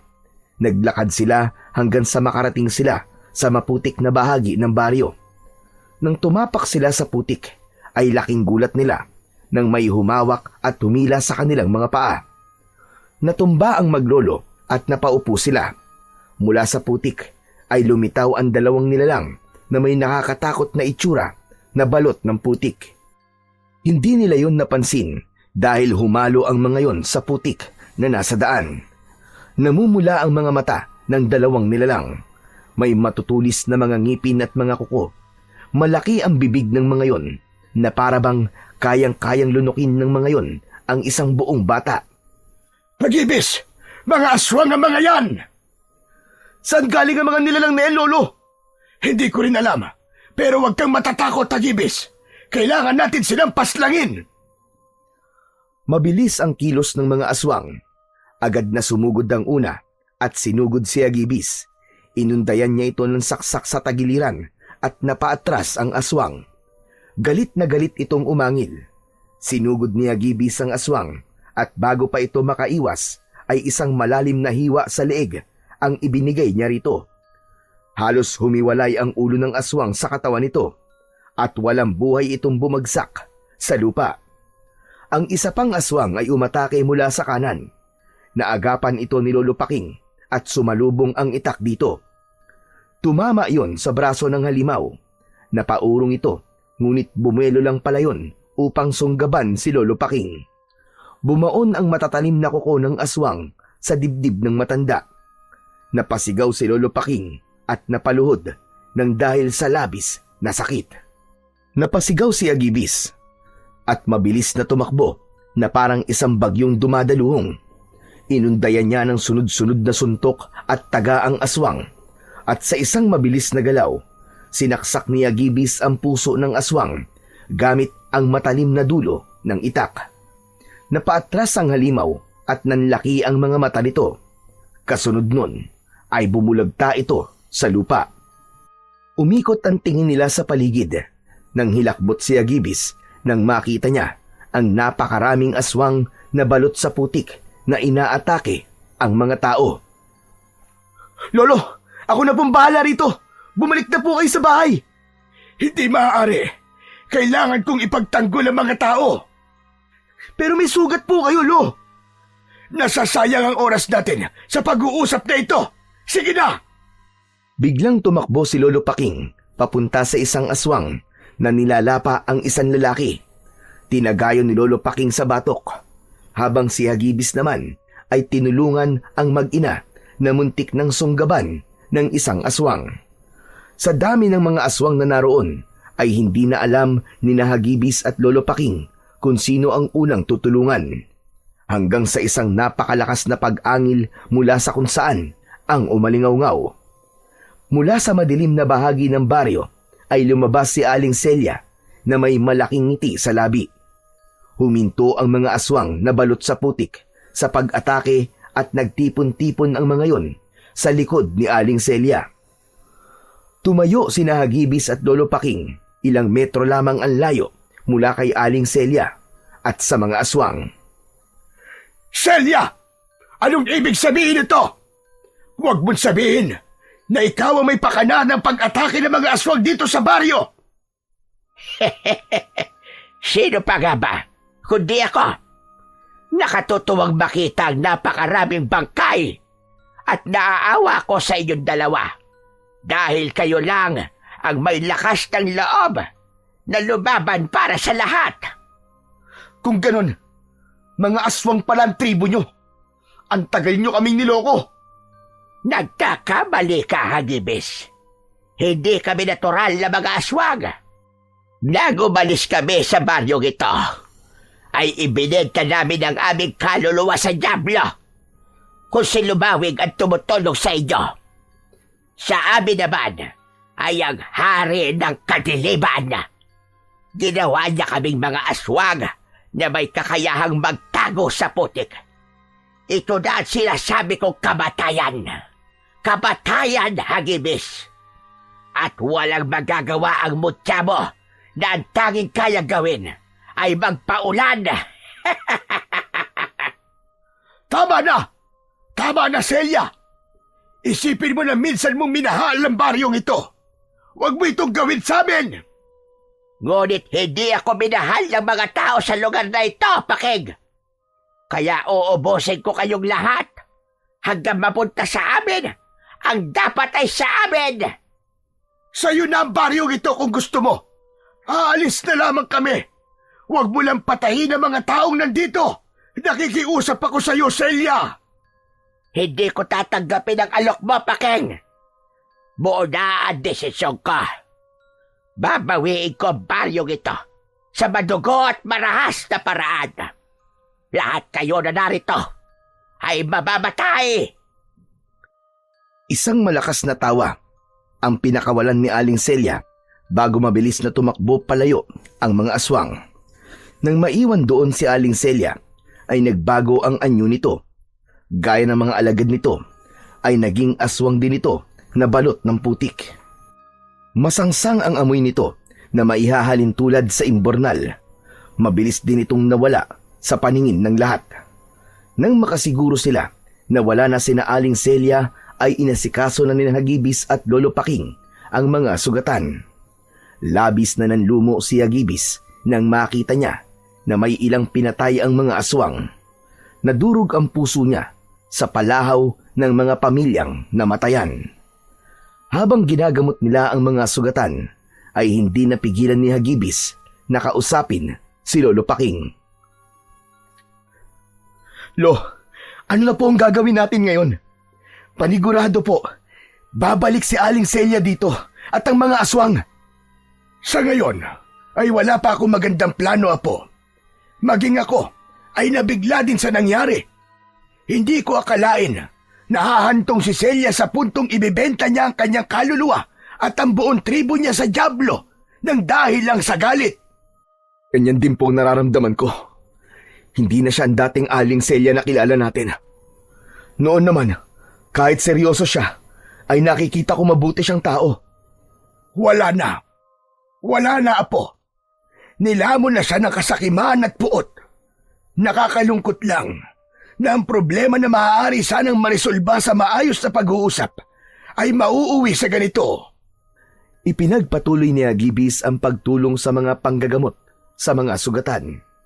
Pinigilan niya ang kanyang luha dahil ayaw niyang isipin ng mga tao na mahina siya. Mabigat sa dibdib niya ang nangyari, lalo na't alam niya na isa siya sa inaasahan ng mga tao na poprotekta sa mga ito. Pakiramdam niya ay binigo niya ang kanilang baryo dahil sa meron pa ring namatay sa nangyaring pagsalakay ng mga aswang.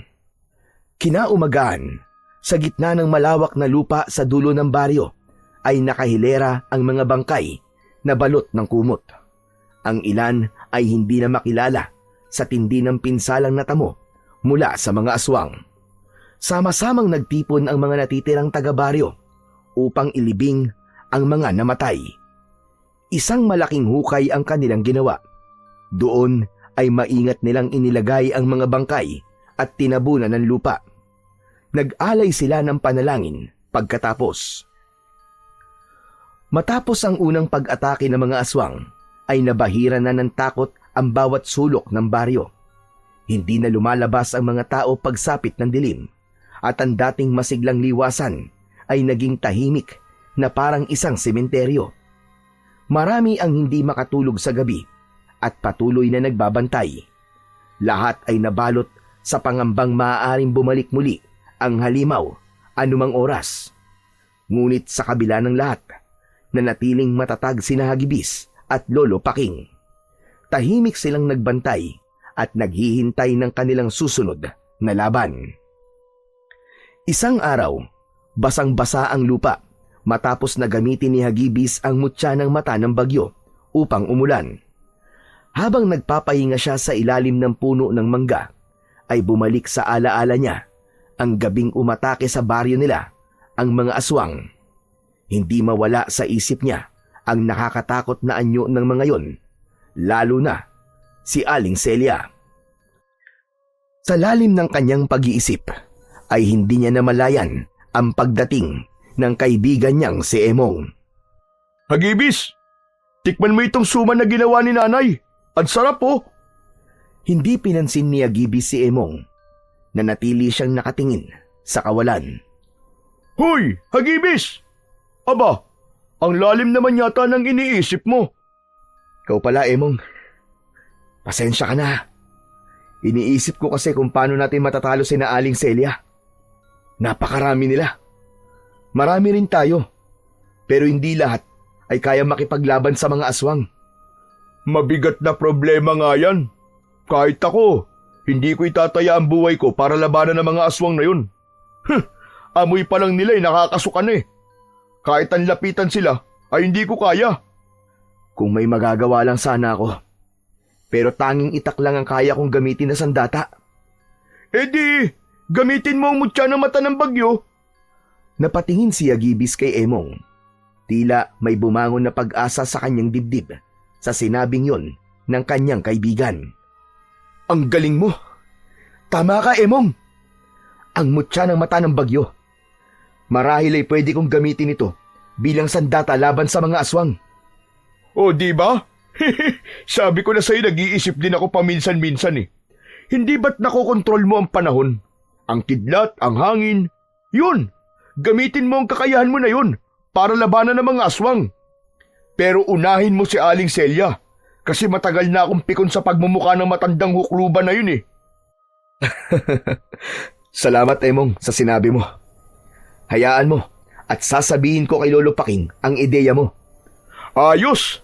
Pero bago mo sabihin sa kanya, tikman mo muna tong suma ni nanay.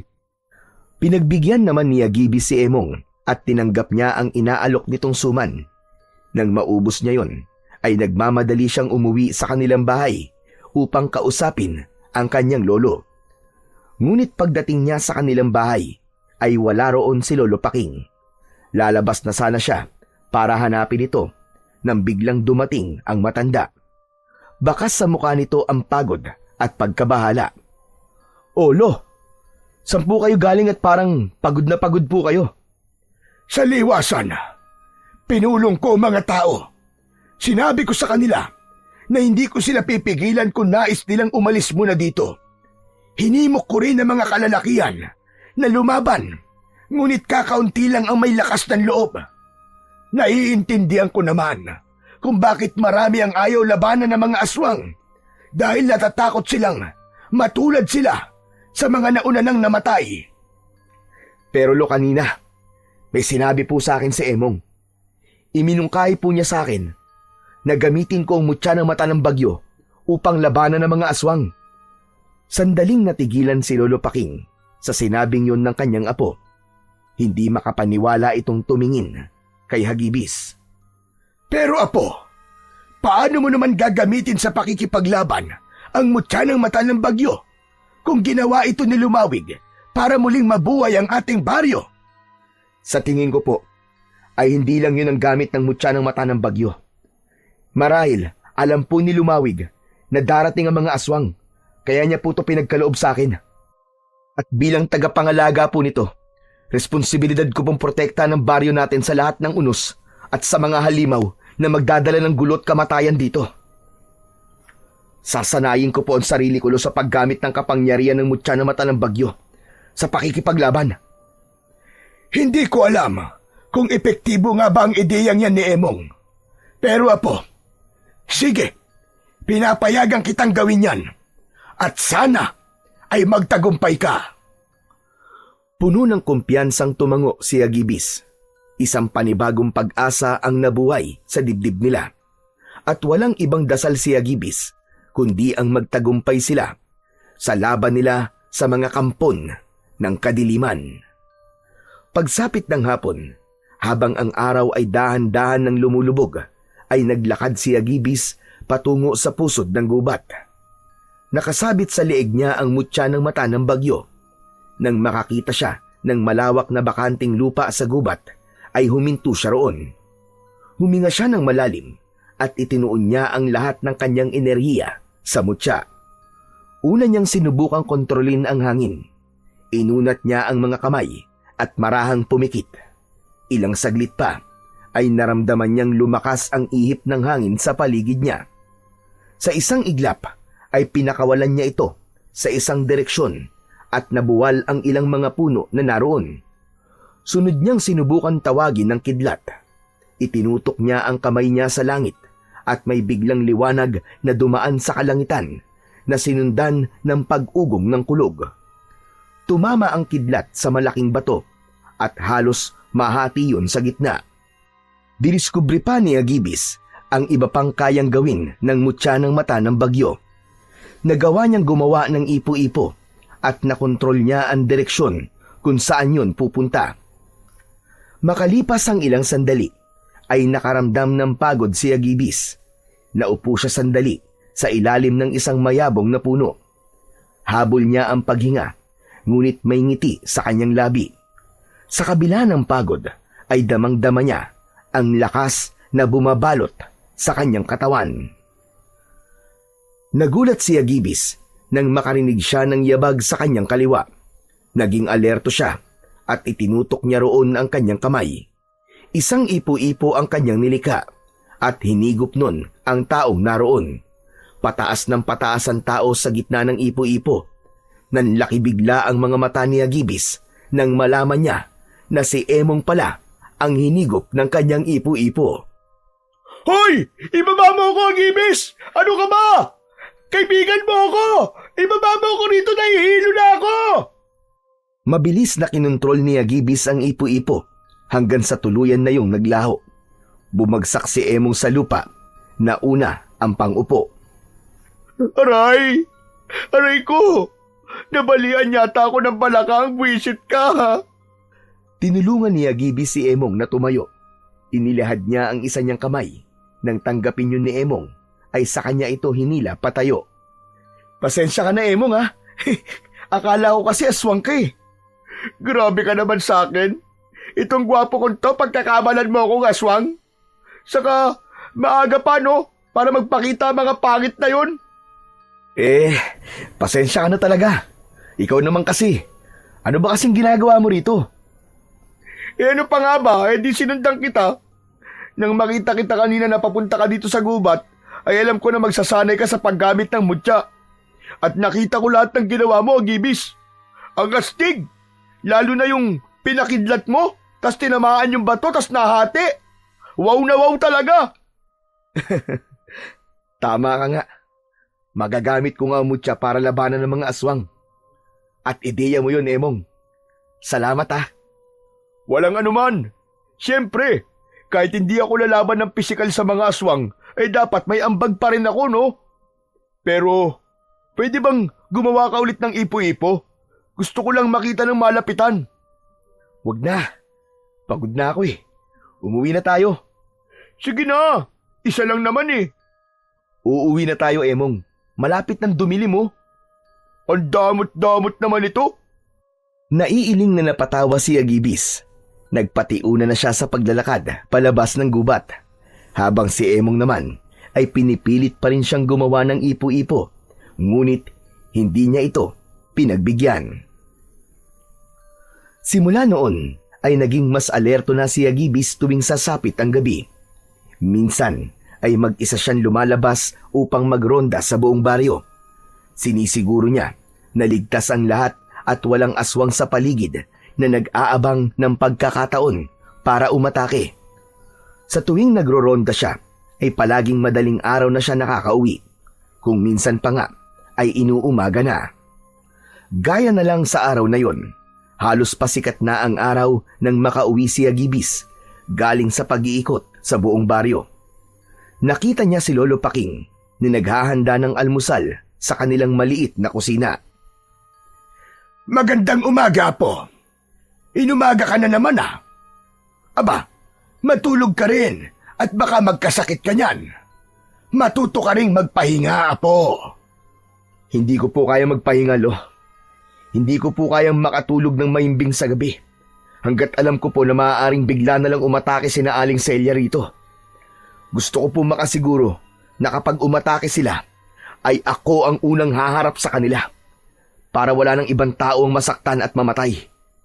Talagang ipinagmamalaki kita, Apo. Napakalaki ng pagmamahal mo sa baryong ito.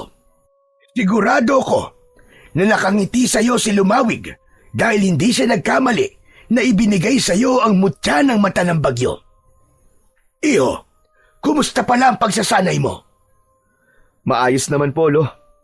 Marami po ako nadidiskubreng bagay na kaya palang gawin ng mutya ng mata ng bagyo. Sa tingin ko po ay malaki ang posibilidad na mananalo po tayo sa laban. Masaya akong marinig yan sa iyo, Apo. Pero, saka na natin pag-usapan yan. Mag-almusal na muna tayo at baka lumamig na itong kape. Naupo na si Agibis at magana siyang kumain. Bagamat sinasabi niya na kaya niya ang magiging laban nila sa mga aswang at kay Aling Celia, ay may takot pa rin siyang nararamdaman. Hindi lang niya yon ipinapakita dahil gusto niyang bigyan ng pag-asa ang lahat na malalagpasan nila ang napakalaking problema na kanilang kinakaharap ng sandaling yon. Nagpatuloy si Agibis sa kanyang pagsasanay, ngunit kahit abala siya sa bagay na yon, ay hindi niya kailanman kinalimutan ang isa pa niyang tungkulin sa baryo. Tuwing umaga ay pinupuntahan niya ang mga sakahan kung saan abala na ang mga magsasaka sa pagtatanim. Kapag nakita niyang natutuyo ang lupa, ay pinapaulan niya ng bagya upang hindi mahirapan ang mga magsasaka sa pagtatanim. Ang mga magsasaka ay hindi na nag-aalala sa tagtuyot. Kung minsan pa nga ay pinapadaloy ni Agibis ang malamig na simoy ng hangin upang bigyan ng ginhawa ang mga pagod na katawan ng mga nagtatrabaho. Alam niyang ang kapangyarihang ipinagkaloob sa kanya ay hindi lamang para sa digmaan, kundi higit sa lahat para sa ikabubuti ng kanyang mga kababaryo. Sa bawat patak ng ulan at ihip ng hangin, nararamdaman niya ang mas malalim na koneksyon sa mga tao, sa lupa at sa kapangyarihang mula sa langit na ngayon ay bahagi na ng kanyang pagkatao. Isang gabi, matapos ang hapunan, ay lumabas sina Agibis at Lolo Paking. Nagtungo sila sa likod ng bahay at humarap sa dambana na ginawa nila kapag nais nilang magdasal kay Lumawig. Kakaiba ang kabang nararamdaman ni Agibis ng gabing yon. Kaya inaya niya ang kanyang lolo na makipag-usap sa bathala ng kalikasan. Sa gitna ng katahimikan, ibinuka ni Agibis ang kanyang mga kamay at nagsimula siyang magdasal. Mahal na bathalang Lumawig, maraming salamat po sa pagpapalang ipinagkaloob mo sa aming baryo. Sa ulan, sa tubig, at sa panibagong pag-asa na muling bumangon mula sa pinsalang idinulot ng tagtuyot. Ngunit batid ko po na hindi pa tapos ang aming laban. Alam ko pong may mas malalakas pang panganib na darating. Ang mga aswang na hindi pa tuluyang nauubos at ang takot sa kanilang pagbabalik ay unti-unting bumabalot muli sa aming mga puso. Kaya po mahal na bathalang Lumawig, hinihiling ko po sa inyo na patatagin niyo po ang aking loob. At ang bawat isa sa amin, gabayan niyo po ako sa paggamit ng mutya ng mata ng bagyo. Patawarin niyo po ako kung minsan ay napanghihinaan po ako ng loob. At ngayong gabi, itinataas ko po ang lahat ng ito sa inyong pangalan at sa ating lumikha. Pagkatapos magdasal, ay ibinaba ni Agibis ang kanyang mga kamay. Napatingin siya sa kanyang lolo nang tapikin nito ang kanyang likod. Ngunit nang pabalik na sila sa loob ng kanilang kubo, ay tila may ibinulong ang hangin kay Hagibis. Luminga siya sa paligid na parang may hinahanap, ngunit hindi niya matukoy kung ano. Bakit, Apo? May problema ba? Lo, sa tingin ko po ay narito na ang mga aswang. Tumango si Lolo Paking. Nagmamadali itong pumasok sa bahay at nang lumabas ito ay may hawak na itong dalawang itak. Ibinigay nito ang isa kay Hagibis. Lumabas sila sa kanilang bakuran. Naglakad sila at nakiramdam. Sigurado ka ba, Apo, na nandito na sila? Opo, Lo. Ibinulong po sa akin ang hangin. Nasa paligid lang po ang mga aswang. Ngunit nasaan sila? Kahit bakas o anino nila ay hindi ko makita. Huminto si Hagibis sa paglalakad. Lumuhod siya at inilapat niya ang isang kamay sa lupa hanggang sa naalala niya na nagtatago nga pala sa putik ang mga aswang. Maya-maya pa ay tumayo siya. Alam ko na, Lo, kung paano natin sila makikita. Mahigpit na hinawakan ni Hagibis ang mutya ng mata ng bagyo. Sa isang iglap ay bumuhos ang napakalakas na ulan. Mabilis na nabasa ang lupa at mula roon ay lumitaw ang mga aswang na nagtatago sa putik. Nahugasan ng ulan ang katawan ng mga ito, kaya wala ng paraan ang mga aswang upang magtago pa sa kanila. Nang tuluyan ng malantad ang mga aswang, ay tumayo ang mga yon.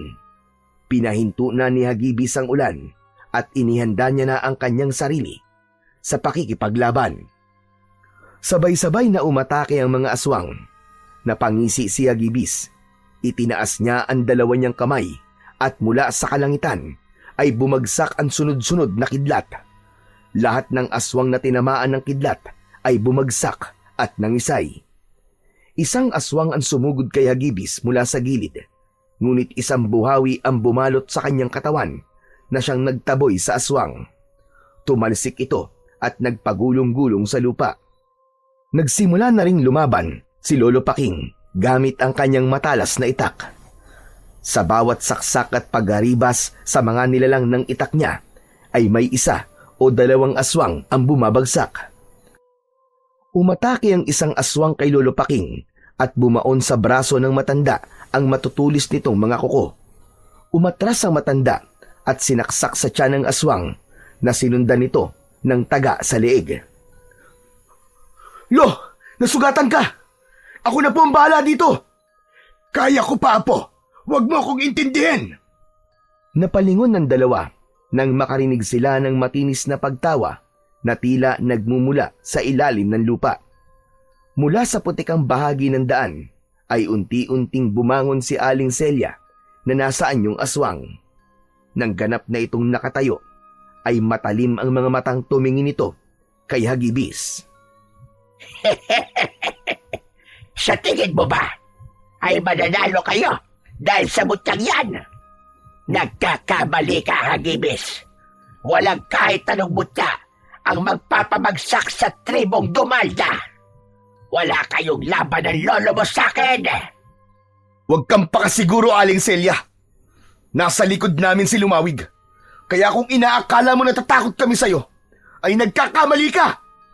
Samantala, abala si Lolo Paking sa pakikipaglaban sa natitirang mga aswang. Kita pa rin sa matanda ang husay at bilis nito pagdating sa pakikipaglaban. Nang sumugod naman si Aling Celia kay Hagibis, ay agad na nagpakawala si Hagibis ng kidlat.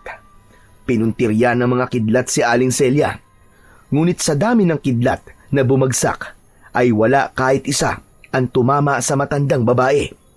Matagumpay nitong nalapitan si Hagibis at kinalmot siya nito sa dibdib.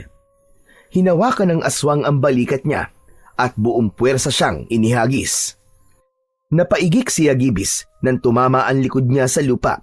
Ganun pa man, ay mabilis siyang tumayo at hinarap si Aling Celia. Yan ba ang pinagmamalaki mong kapangyarihan? Walang laban ng mga kidlat mo sa milis ka! Muling ginamit ni Hagibis ang kapangyarihan ng mutya ng mata ng bagyo. Naipon ng hangin sa harapan niya at isang malaking buhawi ang kanyang nilikha. Mabilis niyang pinalakad ang buhawi papunta kay Aling Celia. Ngunit sa isang kisap mata ay nawala ang matanda sa kinatatayuan nito. Agad na tinunaw ni Agibis ang buhawi bago pa yun mapunta sa mga kabahayan. Nagulat na lang si Agibis nang biglang sumulpot si Aling Celia sa kanyang likuran. Sumampa ito sa likod niya at kinagat siya sa balikat. Mabilis na tumalon si Aling Celia papunta sa harapan ni Agibis at malakas itong tumawa. Wala kang laban sa akin. Hindi mo kayang gamitin ng tama ang mutya ng mata ng bagyo. Bakit hindi mo nalang sa akin ibigay yan upang magamit ko ang rurok ng kapangyarihan yan? Hindi! Hindi ako papayag na mapunta sa kagaya mo ang mutyang pinagkaloob sa akin ni Lumawig! Kung ganon, ay papatayin na lamang kita at saka kukunin ang mutya sa iyo. Matapos yun, ay mabilis na sumugod si Aling Celia kay Agibis. Muli siya nitong hinawakan sa magkabilaan niyang braso at ibinalibag sa malayo.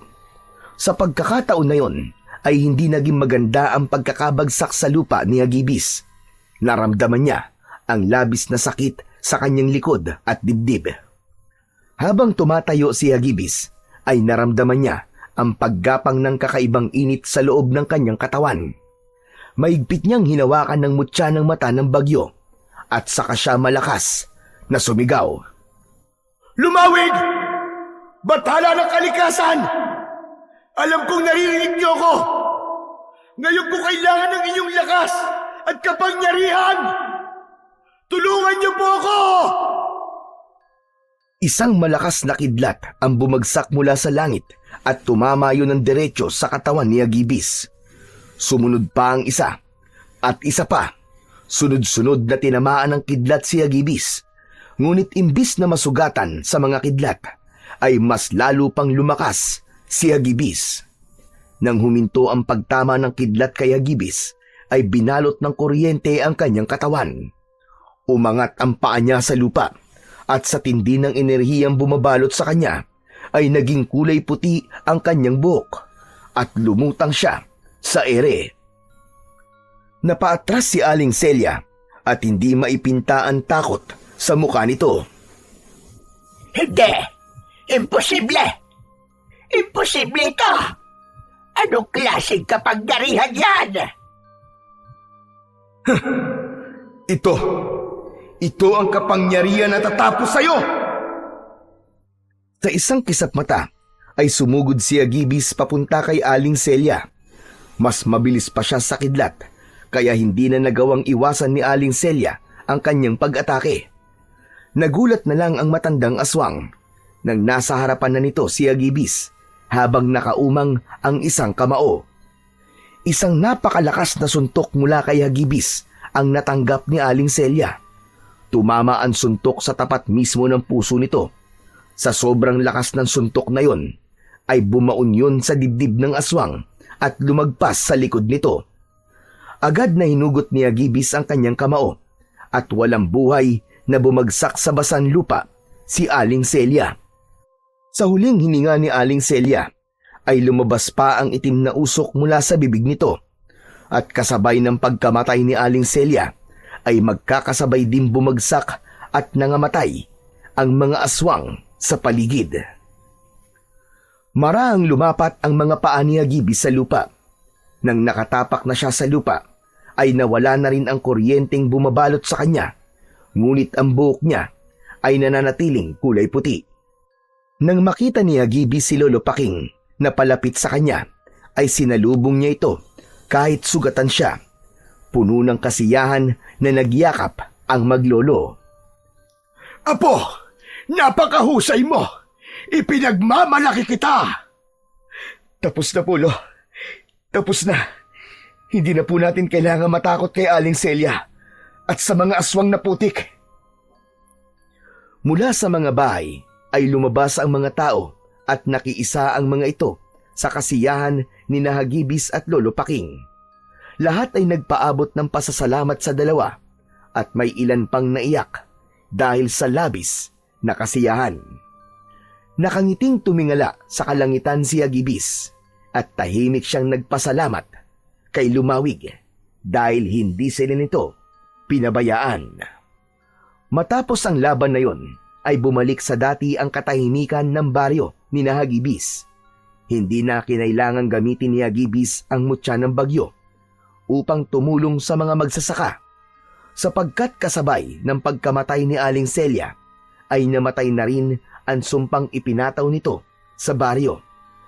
Makalipas ang ilang taon, ay itinalaga na nga ni Lolo Paking si Hagibis bilang bagong pinuno ng tribong Gantayon.